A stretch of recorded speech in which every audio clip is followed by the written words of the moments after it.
주님께서 여러분과 함께 또한 사제의 영과 함께 마르코가 전한 거룩한 복음입니다. 주님 영광 받으소서. 그때 예수님께서 군중에게 말씀하셨다. 누가 등불을 가져다가 함지 속이나 침상 밑에 놓겠느냐? 등경 위에 놓지 않느냐? 숨겨진 것도 드러나기 마련이고 감추어진 것도 드러나게 되어 있다. 누구든지 들을 귀가 있거든 들어라. 예수님께서 다시 그들에게 말씀하셨다. 너희는 새겨들어라. 너희가 되어서 주는 만큼 되어서 받고 거기에 더 보태어 받을 것이다. 정녕 가진 자는 더 받고 가진 것이 없는 자는 가진 것마저 빼앗길 것이다. 주님의 말씀입니다. 그리스도님 찬미합니다. 찬미 예수님. 네, 우리 다볼 사이버 교우분들 혹시 이런 게임 해보신 적 있으신가요? 사회자가 어떤 사물이나 이런 제시어를 보여주면 그것을 참가자들이 설명해갖고 이렇게 앞사람에게 설명하는 그런 게임 말입니다. 그리고 그 설명의 마지막에는 그 듣는 사람이 제시어를 맞추는 게임, 이런 거 많이 해보셨죠? 이 분단별로 이렇게 경쟁하는 게임입니다.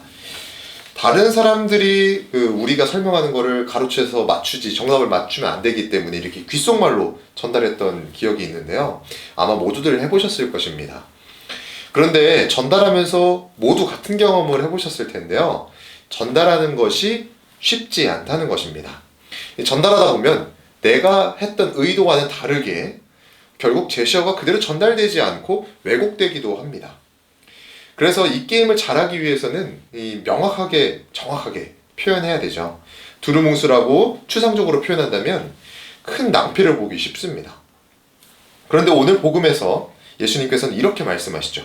누구든지 들을 귀가 있거든 들어라 라고 표현하십니다.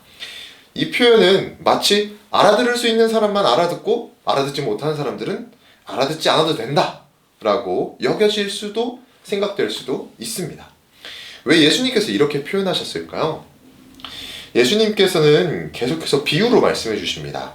직접적으로 표현하지 않고 비유로만 말씀해 주시죠. 예수님께서는 비유로 말씀해 주시는 이유를 오늘 복음의 이전 부분에서 말씀을 해 주십니다.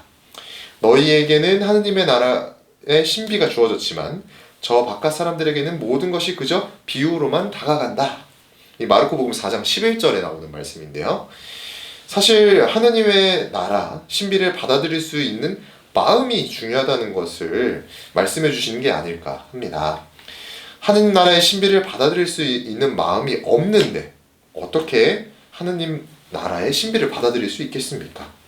이것은 마치 부모님이 자녀에게 공부하라는 말씀은 할 수 있는데, 공부하라는 말씀을 하실 수 있는데 자녀가 공부하고 싶은 마음이 샘솟게 할 수는 없는 것과 같은 이치가 아닐까 싶습니다. 받아들일 수 있는 마음은 누가 가르쳐줘서 되는 게 아닙니다.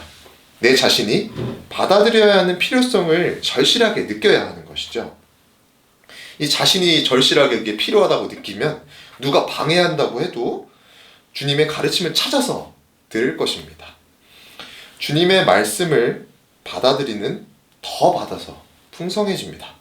우리도 주님의 가르침을 더 받아들여서 영적인 진보를 이뤄냈으면 좋겠습니다. 정녕 가진 자는 더 받고 가진 것이 없는 자는 가진 것마저 빼앗길 것이다. 아멘.